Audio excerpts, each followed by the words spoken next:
اس کے بارے میں ایک زمانے میں بہت دین حدیث اس کے خلاف بڑی جو ہے ایک مہم چلی تھی کہ ختم کیا جائے، یہ خام خواہ جو ہے خرچ ہوتا ہے بہت اور ضائع ہوتا ہے گوشت، اتنے بڑے پیمانے پر گوشت ہوتا ہے کھایا نہیں جاتا۔ اچھا ایک زمانے میں فریج میں کیا محفوظ گوشت ضائع بھی ہو سکتا، اور بھی چیزیں جو ہے وہ گوشت صحیح طور سے استعمال نہیں ہوتی، تو اس کے اوپر بڑا پروپیگنڈا مدین حدیث کا رہا کہ یہ جو ہے قربانی صرف حج کے موقع پر۔ میں اس کی نفی کے لیے آج آپ کو بتا رہا ہوں، سورہ حج کے اندر جو دو رکوع ہیں، ایک چوتھا ایک پانچواں، چوتھے رکوع میں بھی قربانی کا ذکر ہے، پانچویں میں بھی قربانی کا ذکر ہے۔ یہ ایک دم جو ہے ایک جگہ پر جو دو طرح کی قربانیوں کا ذکر ہو رہا ہے، یہ کیوں ہو رہا ہے؟ چوتھے رکوع میں وہ مناسک حج کے ساتھ وہاں جو فرمایا گیا لِيَشْهَدُوا مَنَافِعَ لَهُمْ وَيَذْكُرُوا اسْمَ اللَّهِ عَلَىٰ مَا رَزَقَهُم مِّن بَهِيمَةِ الْأَنْعَامِ فِي أَيَّامٍ مَّعْلُومَاتٍ عَلَىٰ مَا رَزَقَهُم مِّن بَهِيمَةِ الْأَنْعَامِ فَكُلُوا مِنْهَا وَأَطِيعُوا الْبَائِسَ، وہاں پہ قربانیاں دو، پھر اللہ کا نام لو ان جانوروں پر جو اللہ نے تمہیں عطا کی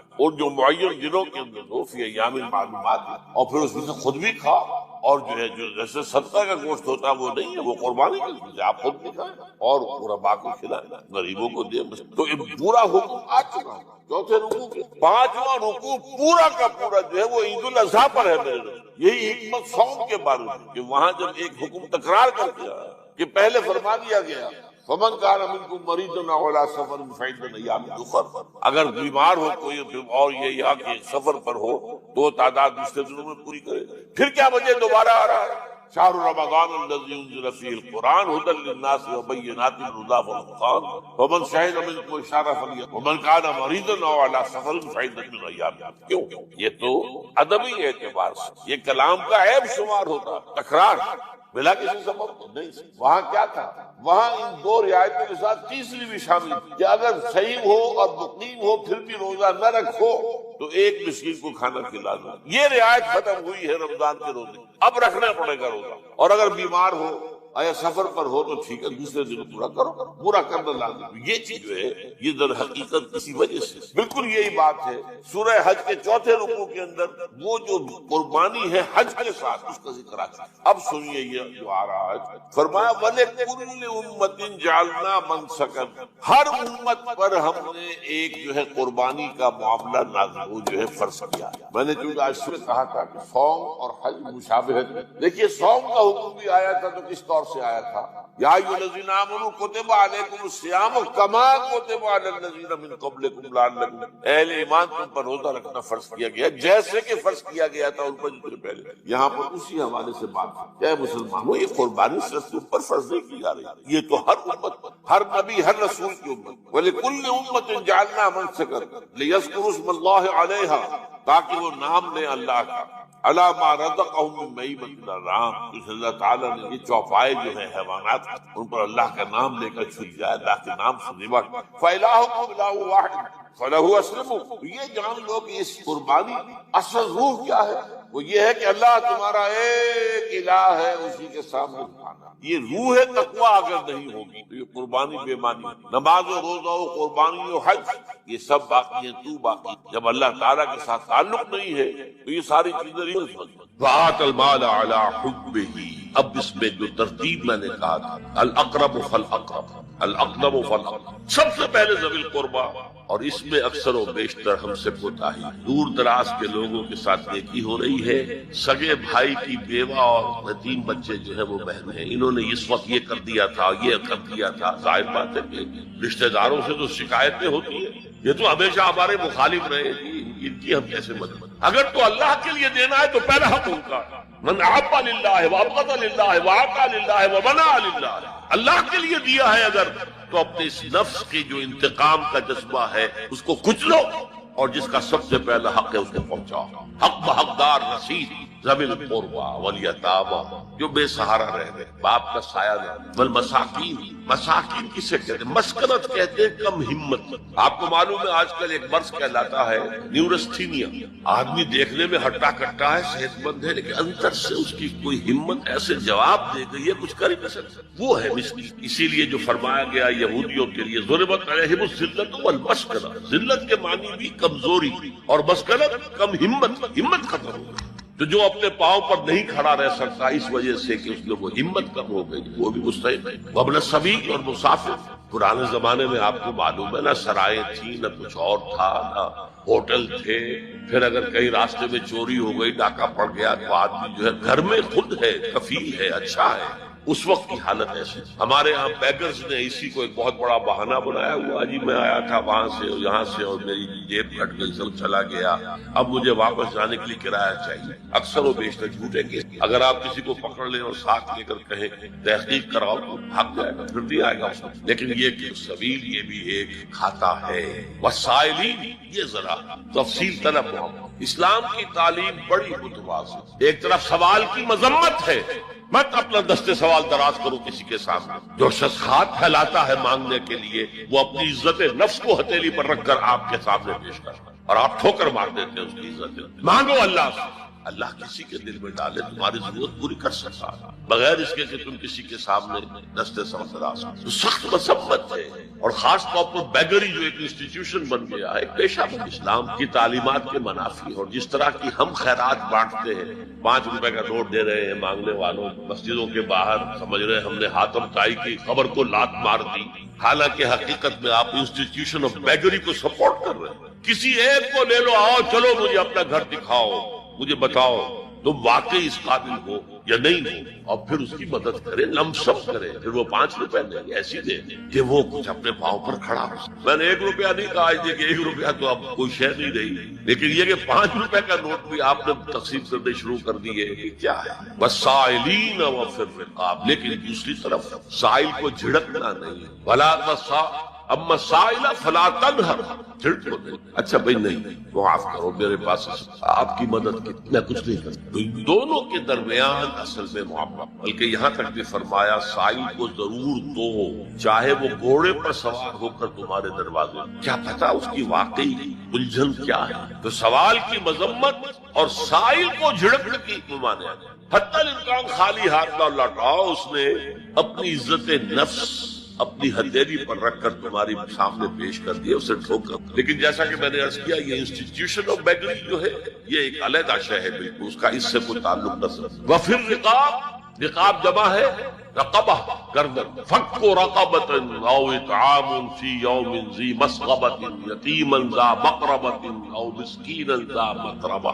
فک رقبۃ، کسی کی گردن چھڑا دے۔ اس وقت سب سے بڑی ایپلیکیشن اس کی تھی غلاموں کو، کنیزوں کو اپنے پیسے سے خرید کر آزاد کرنا، بہت بڑی نیکی، بہت بڑی نیکی۔ اور حضرت ابو بکر رضی اللہ تعالیٰ عنہ کے دفتر فضائل میں سب سے اونچا کام کہ جن غلاموں کو اور جن کنیزوں کو ستایا جا رہا تھا، their owners, their masters، ان کے آقا کو حق حاصل تھا، جو چاہے کرے ان کے ساتھ، قتل کر دے کوئی پوچھنے والا نہیں ہے۔ میں پہلے بھی عرض کر سکتا، میری ملکیت ہے، جیسے میری بکری میری ملکیت ہے، میں نے اس کو ذبح کیا، گوشت کھا لیا، تم کون ہوتے ہو پوچھنے والے؟ میرا غلام تھا، میں نے قتل کر دیا، تم کون ہو؟ ان کو حضرت ابو بکر نے خرید کر آزاد کیا، اور منہ مانگے دام حضرت بلال کے لیے امیہ ابن خلف نے اتنی بڑی رقم مانگی، حضرت ابو بکر نے کہا ٹھیک ٹھیک۔ باپ نے کہا بھی ابو قحافہ نے، ابو بکر کو کوئی غلام خریدنا ہی تھا، کوئی طاقتور آدمی جو کام آ سکے کہیں، اس کو خریدنا چاہیے۔ مجھے کیا پتا ابو بکر کس لیے خرید رہا اور کس کے لیے خرید رہا۔ آج کے دور میں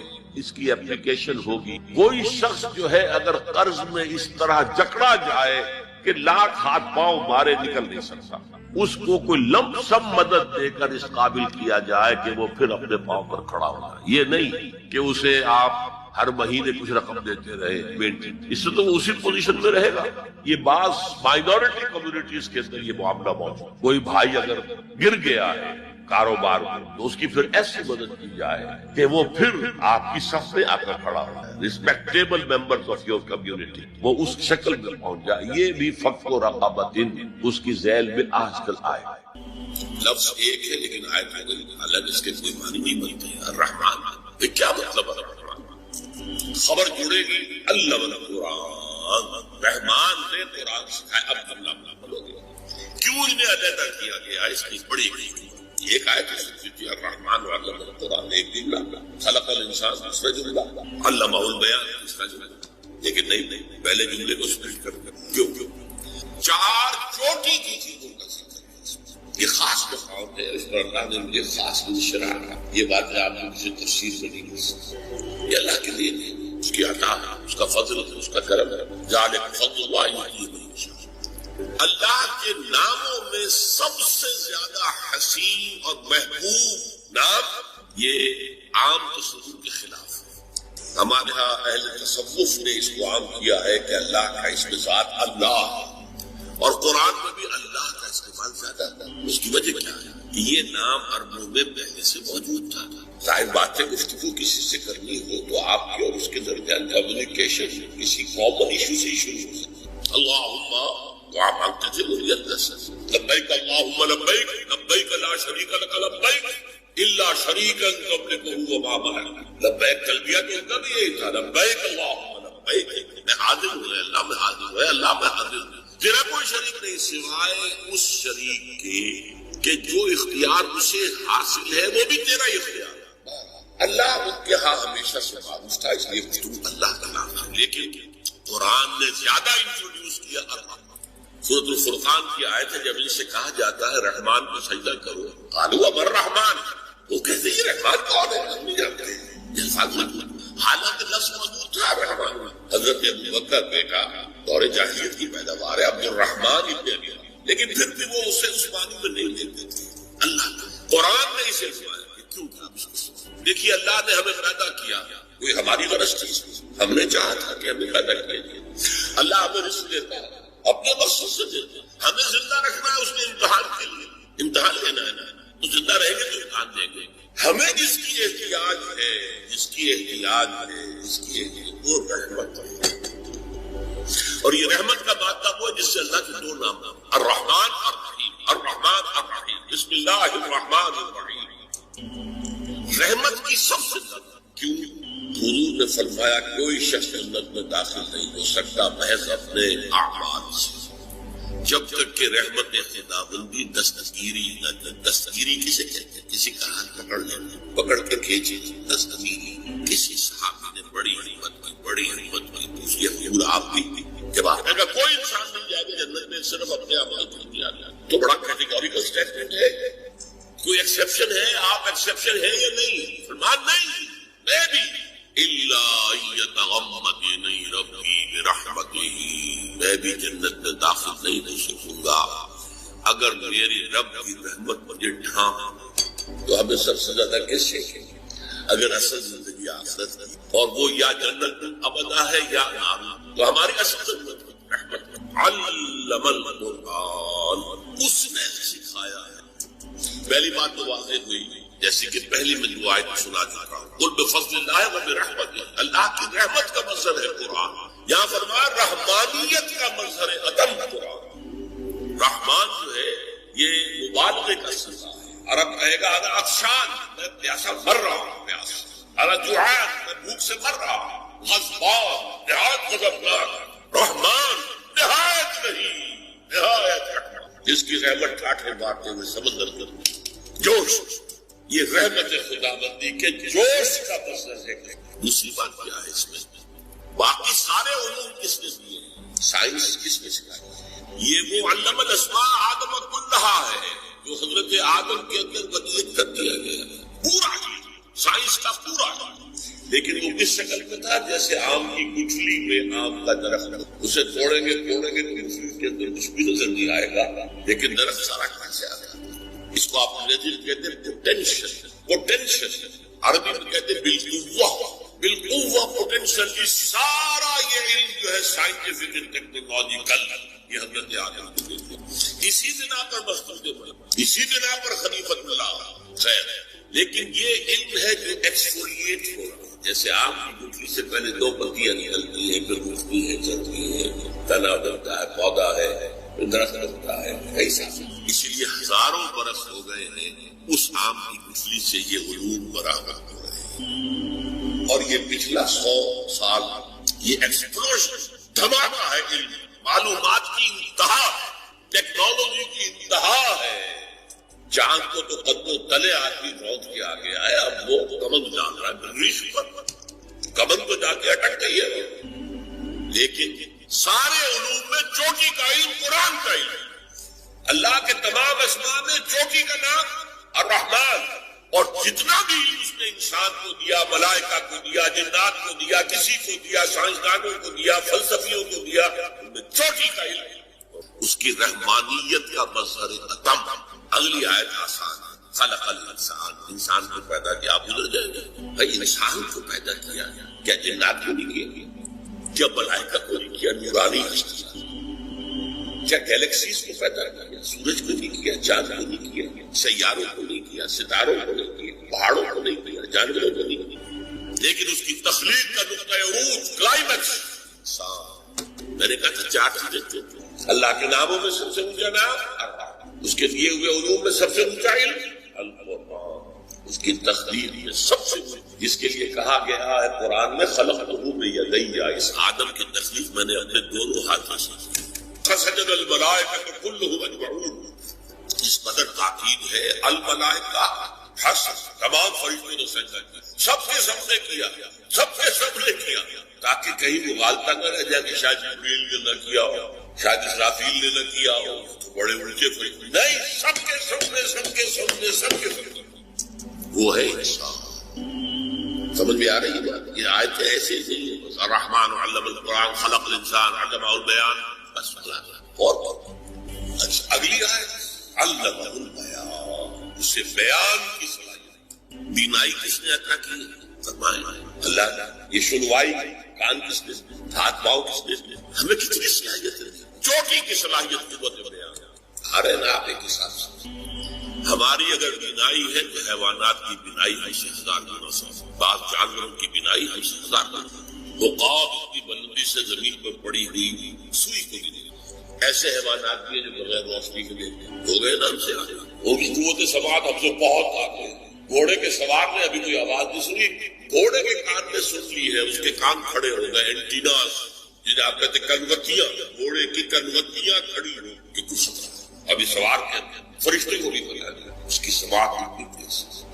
سونگنے کی صلاحیت کتے میں جتنی ہے، بکری میں جتنی ہے، ہمارے پاس تو 1000واں حصہ نہیں، وہ سونگتے پتہ چلا لیتے یہ میرے کھانے کی نہیں ہے نہیں شامہ۔ اس اعتبار سے سوچیے ساری صلاحیتوں میں ٹاپ کی صلاحیت انسان کے پاس، اسی لیے انسان کو کہتے ہیں حیوان ناطق، یہ بات کرنے والا حیوان، یہ چوٹی چوٹی 4 چیزیں چوٹی۔ اللہ کے ناموں میں سب سے اونچا نام رحمان، جو علم اس نے دیے ان کو سب سے اونچا علم قرآن، جو بھی مخلوقات اس نے پیدا کی ان میں چوٹی کی مخلوق انسان، اور انسان کو جو بھی صلاحیتیں دی ہے ان میں چوٹی کی صلاحیت بیان ہے۔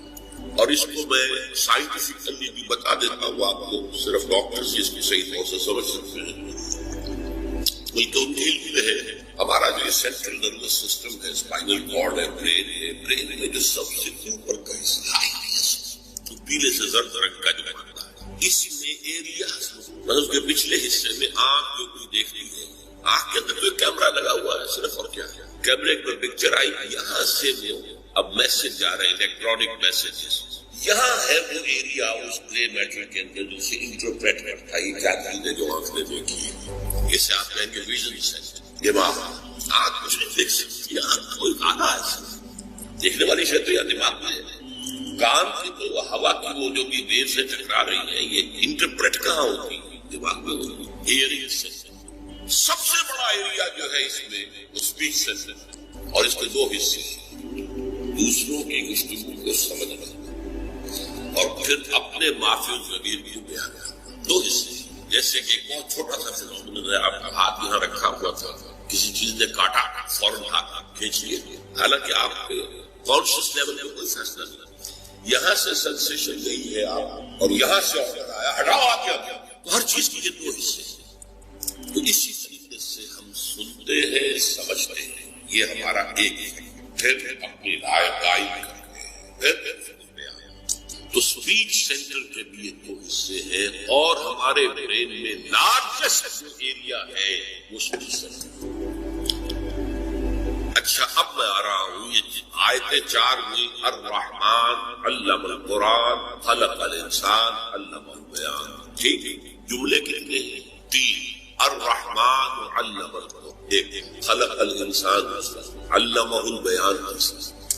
اب اگر آپ کو یاد ہو ارتھمیٹک میں ایک قاعدہ پڑھایا جاتا ہے، پڑھایا جاتا تھا، اب بھی پڑھایا جاتا ہوگا، ریشیو پروپورشن، نسبت و تناسب۔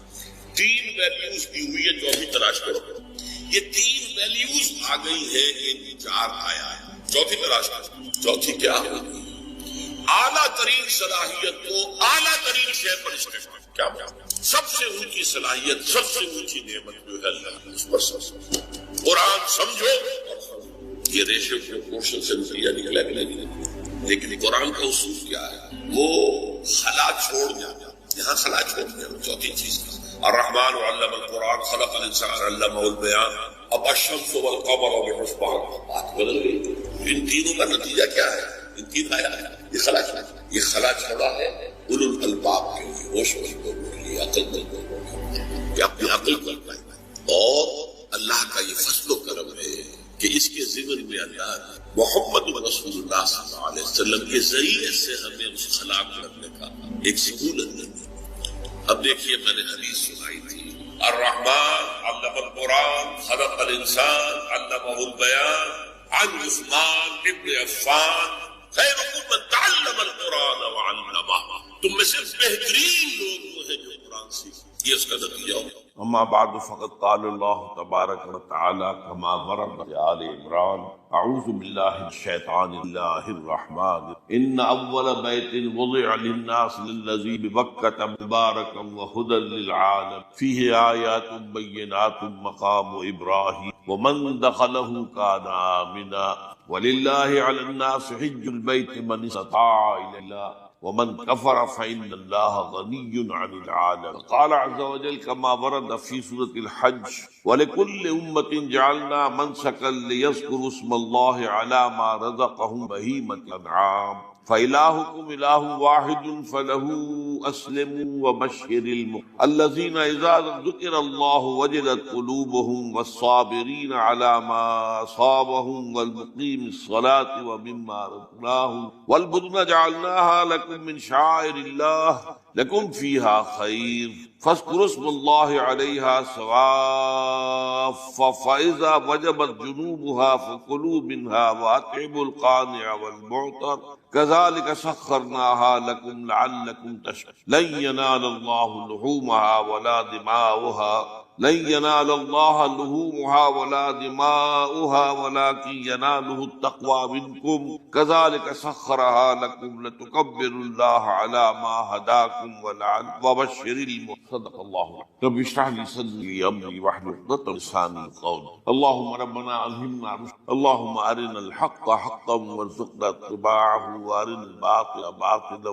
آمین یا رب. آج ذی الحجہ کی تاریخ گویا کہ ٹھیک ایک ہفتے کے بعد اضحیٰ. دیکھیے اسلام نے جو 4 عبادات فرض کی، 4 ارکان ہیں. ایک رکن تو ہے جس کا تعلق ہے عقیدے سے، کلمہ شہادت، اور 4 ارکان وہ ہیں جن کا تعلق عبادات سے، نماز، روزہ، حج، زکات. ان میں ایک عجیب قسم کی مثلاً 1 2 جمع 2 کی تقسیم بنتی. 2 عبادات ان میں سے وہ ہیں جو ہر مسلمان پر فرض، امیر ہو، غریب، مرد ہو، عورت ہو، ہر ایک. نماز اور یہ دونوں ہر ایک. لیکن 2 وہ ہیں کہ جو صرف صاحب استطاعت میں فرض ہیں، وہ عام. جو صاحب نصاب ہیں ان پر زکات ہے، جو صاحب استطاعت ہیں، حج کا زکات ہے ان پر. اس میں 2 جمع 2 کی ایک تقسیم اور آتی ہے ایک اور اعتبار سے. قرآن میں زیادہ ایمفیسس 2 عبادات پر، نماز اور زکات. اقیموا الصلاۃ وآتوا الزکاۃ، اقیموا الصلاۃ وآتوا الزکاۃ، اقیموا الصلاۃ وآتوا یقیمون الصلاۃ ویؤتون الزکاۃ. یہ گویا کہ بندھا ہوا ہے ایک جوڑا. جبکہ یہ صورتحال جو ہے روزے کی بھی نہیں ہے. صلاۃ اور زکوٰۃ کا حکم بے شمار مرتبہ قرآن میں، اور روزے کے سارے احکام ایک مقام پر سورہ بقرہ کے 23 کے آیات میں سب کا سب بیان ہے. باقی تو بعض جگہوں پر اس کا صرف اس اعتبار سے تذکرہ ہے کہ اگر کوئی کفارہ ادا کرنا ہے اس کے لیے اتنے روزے رکھ لو، ورنہ یہ ہے کہ روزے کا اپنی جگہ پر مستقل بذات جو ہے وہ ذکر یا حکم. اس اعتبار سے غور کیجئے حج کا معاملہ بھی یہی ہے. وہ ایک تو یہ کہ سورہ آل عمران میں اس کی فرضیت کا کرایا، وہ میں نے آیات آپ کو تم پر ابھی. سورہ بقرہ کے 24ویں اور 25ویں رکوع میں کچھ اس کے مناسک بیان ہے. سورہ حج کے 4تھے رکوع میں اس کے مناسک بیان ہے. باقی پورے قرآن میں تو اس اعتبار سے فرق ہو گیا 2 جمع 2 کا. لیکن یہ جو جن کی اہمیت اس اعتبار سے کم ہو گئی، اللہ تعالیٰ کی عجیب حکمت نظر آئی کہ ہماری جو 2 عیدیں ہیں وہ ان 2 عبادات کے ساتھ منسلک. روزوں کے اختتام پر عید الفطر، حج کے ساتھ عید الاضحیٰ. تو گویا کہ دو عبادات کی اہمیت اگر کسی درجے میں کوئی کمی قرآن کے حوالے سے تو اس کی تلافی اس سے ہو جاتی ہے کہ عیدین ہماری دو ہی عیدیں، دو ہی تہوار ہیں، اور وہ ان دو عبادات کے ساتھ جو اب آخری بات 3+1 کی بھی ایک 3 عبادات وہ ہیں جو موقت ہیں صرف، یعنی معلق بالزمان، ان کا تعلق وقت کے ساتھ ہے، یہ نہیں کہ کسی خاص جگہ سے متعلق۔ نماز ہر جگہ فرض ہے، ہاں البتہ اس کا وقت آئے گا، اگر سورج جو ہے نصف النہار سے ڈھلکے گا تو ظہر کا وقت، اگر کسی وجہ سے اللہ تعالیٰ کی سورج وہی کا وہی کھڑا رہ جائے تو ظہر کا وقت آئے گا ہی نہیں، ظہر فرض ہے۔ مغرب اسی وقت فرض ہوگی جب کہ سورج غروب ہو جائے، اگر کسی وجہ سے سورج غروب نہ ہو، اور کیا پتہ یہ ساری باتیں جو ہے قیامت کا جو زلزلہ آنے والا ہے اس میں یہ ساری ہی باتیں ہونے والی ہیں، سورج مغرب سے طلوع ہوگا یہ تو وضاحت کے ساتھ کہا گیا ہے، تو مغرب کا وقت نہیں۔ اسی طریقے سے رمضان کا مہینہ آئے گا تو روزے فرض ہو۔ اس حوالے سے یہ زمانے کا تعلق تو ہے، کسی مکان سے کوئی تعلق۔ حج وہ ہے جس کے تقریباً تمام مناسک جو ہیں وہ ایک خاص مقام پر ہیں۔ آپ سفر کر کے آئیے، مکہ مکرمہ جائیے، اللہ کے گھر کا طواف، پھر وہاں سے جوان میں یوم الترویہ 8 ذی الحجہ کو نکلیے اور جا کر منا میں قیام کیجیے ایک رات، پھر 9 کی صبح کو عرفات جائیے، عرفات میں شام تک قیام رہے گا، لیکن مغرب کی نماز کے وقت کے بعد وہاں سے نکلیں گے، مغرب وہاں پڑھیں گے نہیں، وہ جا کر مزدلفہ میں پڑھی جائے گی عشاء کے ساتھ، چاہے کتنی دیر ہو۔ بہرحال یہ ساری چیزیں ایک خاص مقام کے ساتھ ہیں، منسلک ہیں، ہر جگہ پر یہ ادا نہیں ہے۔ اب اس میں دیکھیے حکمت نظر آ رہی، کیونکہ حج جو ہے ایک خاص جگہ پر ایک خاص مقام سے وابستہ، اس کے ساتھ جو عید الاضحیٰ وابستہ کی گئی ہے، یہ گویا کہ حج ہی کے ایک رکن کو پھیلا دیا گیا، قربانی جو مناسک حج میں بڑی اہمیت کی حامل ہے۔ اسے عام کر تم مدینے مکے تو نہیں پہنچ سکے ہو، لیکن یہاں پر قربانی کے اندر تو شریک ہو، اور بعض مشابہتیں اور بتائی گئی ہیں کہ ذی الحجہ کا چاند طلوع ہو جائے تو اس کے بعد حجامت نہ کراؤ، ناخن نہ کاٹو، وہ جو کچھ بھی آپ کو معلوم ہے احرام کی کچھ پابندیاں ہوتی ہیں، ایک مشابہت کسی درجے ٹھیک ہے، ہم وہاں نہیں ہیں لیکن ان کے ساتھ ایک مشابہت۔ تو قربانی در حقیقت جو ہے عید الاضحیٰ وہ گویا کہ ایکسٹینشن ہے حج کہ تمام عالم اسلام کے اندر جو ہے تمام مسلمان جہاں بھی کہیں ہیں وہ حج کے اس ایک منسک کے۔ تو یہ میں نے چند باتیں تمہیداً عرض کی ہیں ان عبادات اربعہ کے بارے میں، ان کی جو ریلیٹیو حیثیت ہے ہمارے لیے۔ اب آئیے حج کا معاملہ کیا ہے، وہ پورا ایک خاص علاقے سے